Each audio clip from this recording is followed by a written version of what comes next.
The whispering Grove एप्लेचियन पहाड़ों की गहराई में एक जंगल है जिसे स्थानीय लोग द व्हिस्परिंग ग्रोव कहते हैं। कोई भी नक्शा इसकी सीमाओं को चिह्नित नहीं करता है और कोई भी पगडंडी प्रवेश नहीं करती है। जिन कुछ लोगों ने इस पर ठोकर खाई है वे केवल मंद फुसफुसाहट से टूटी एक भयानक खामोशी का वर्णन करते हैं, जैसे कि पेड़ खुद जीवित हैं और रहस्यों को सुनना बहुत अंधेरा है।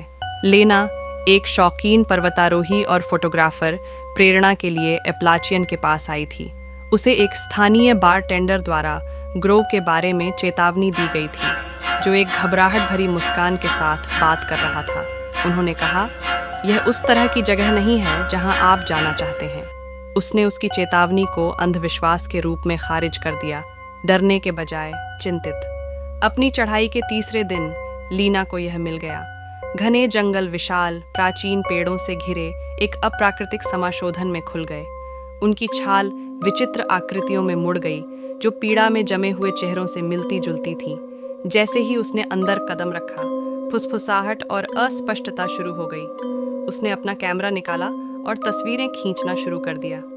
ऐसा लगता था कि लेंस छवियों को विकृत कर रहा था, प्रकाश को अजीब पैटर्न में मोड़ रहा था। परेशान होकर उसने दर्शक की ओर देखा। उसे छोड़कर क्लियरिंग खाली थी, लेकिन जब उसने ऊपर देखा तो कुछ गड़बड़ थी। पेड़ करीब लग रहे थे, उनके चेहरे अधिक स्पष्ट थे। हेलो, उसकी आवाज़ कांप रही थी। फुसफुसाहट और तेज हो गई, जिससे एक ऐसी भाषा में एक मंत्र बन गया जिसे वह समझ नहीं पाती थी। घबराहट होने लगी। वह जाने के लिए मुड़ गई, लेकिन वापसी का रास्ता गायब हो गया था। पेड़ों ने अब उसे घेर लिया। उनकी छाल सांस लेते हुए लहराती रही। फुसफुसाहट हंसी में बदल गई, नीची, गुस्सैल और मजाक। एक छाया ने पेड़ की रेखा से खुद को अलग कर लिया, लंबा और लक्षणहीन। इसकी रूपरेखा धुएं की तरह बदल रही थी। लीना पीछे हट गई। उसका कैमरा जमीन पर गिर गया। छाया बिना मुंह के बोल रही थी। उसकी आवाज़ उसके दिमाग में गूंज रही थी। आपने हमें खोजा और अब आप ग्रो के हैं। जब उसके पैरों के नीचे की ज़मीन छूट गई तो वह चिल्लाई। उसके पैरों और बाहों में जड़ें गूंथी हुई थीं। पेड़ों के चेहरे और मुड़े हुए थे, मुंह चौड़े, दांतों वाली मुस्कुराहट में फैले हुए थे।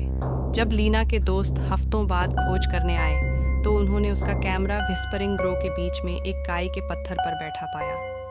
मेमोरी कार्ड में सैकड़ों तस्वीरें थीं, जिनमें से प्रत्येक पिछली की तुलना में अधिक परेशान करने वाली थी।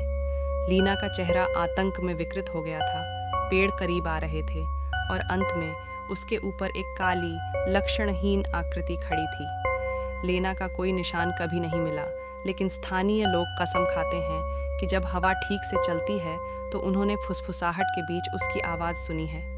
और वे पर्वतारोहियों को व्हिस्परिंग ग्रो से बहुत दूर रहने की चेतावनी देते हैं, क्योंकि एक बार जब आप प्रवेश करते हैं तो जंगल आपको कभी जाने नहीं देता है।